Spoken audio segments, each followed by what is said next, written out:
Stop me if you've heard this one. Deliberate helplessness. So let's talk about something I've never heard anybody talk about before. And if you haven't guessed, it's called deliberate helplessness. And that's not to be confused with learned helplessness, which are people who are basically groomed and conditioned into being helpless so that they can be dependent on someone, such as a child who's not taught how to do laundry or cook so that they can be dependent on their parents.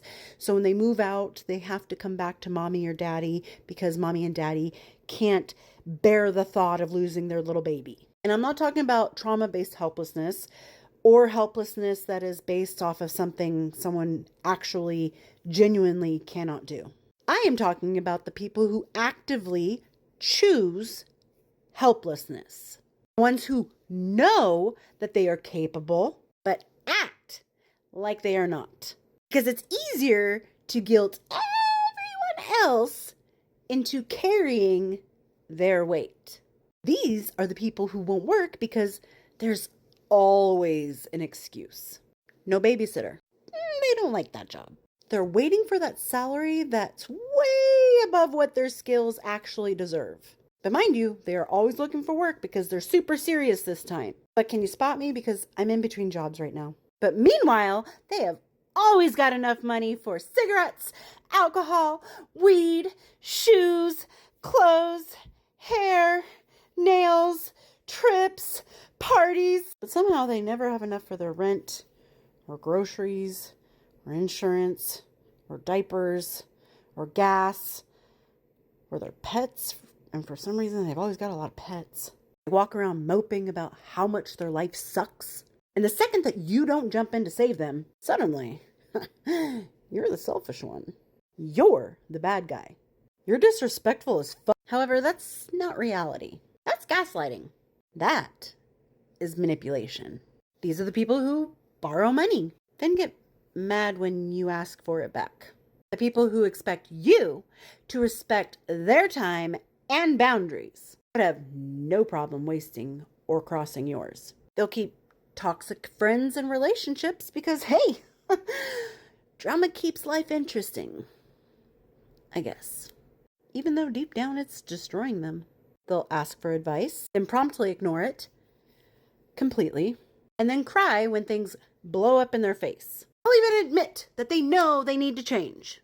But they will use that as a way to make you feel guilty for pointing it out in the first place. And here's the hard truth. Deliberate helplessness is a choice. Every single day. And if you keep rescuing them, you are not helping them. You are enabling them. You are becoming their crutch. You are allowed to say no.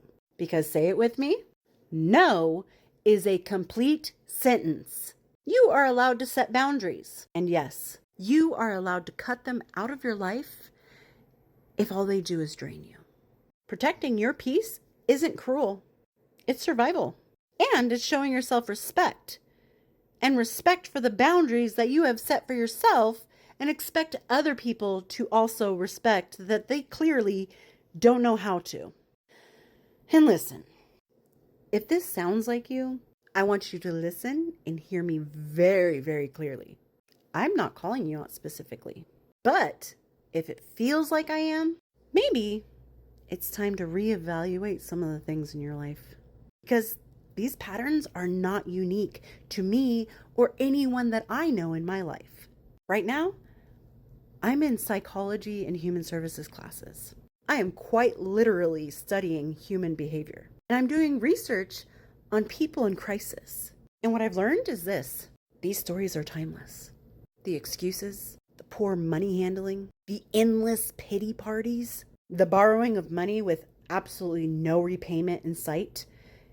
But all of the excuses that they can come up with as to why they shouldn't have to pay you back or why they're not going to. That is if they don't avoid the topic altogether or start a fight so that it can distract you enough to forget that they owe you money somehow.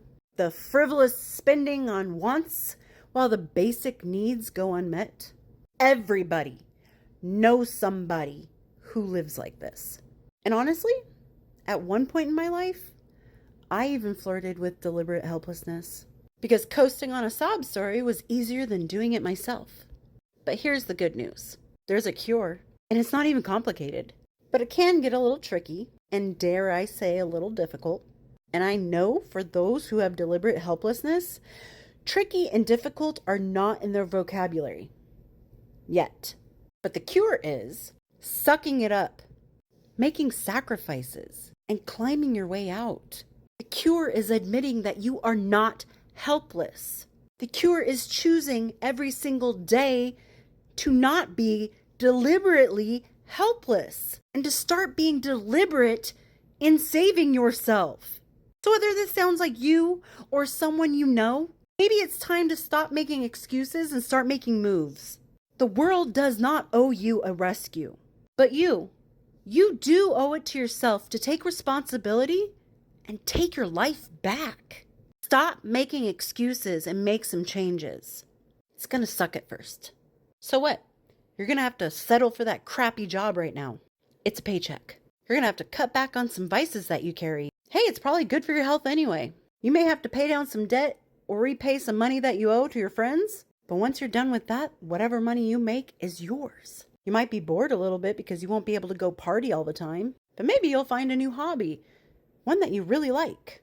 And maybe, just maybe, you'll not only learn how to budget your money and your finances, but you'll learn how to budget your life. In the sense that the feeling of entitlement that you think that the world owes you will start to diminish. And you'll start to realize that the only person and the only thing that owes you anything in this world is yourself. And maybe you'll start to realize that I wasn't helpless after all. I was nervous. I was scared. I was hurt. But now I'm ready. And maybe when you figure that out, you'll learn how to be confident with yourself. And go out there and live deliberately. And I hope everyone's doing well out there, and I'll talk to you later. Bye.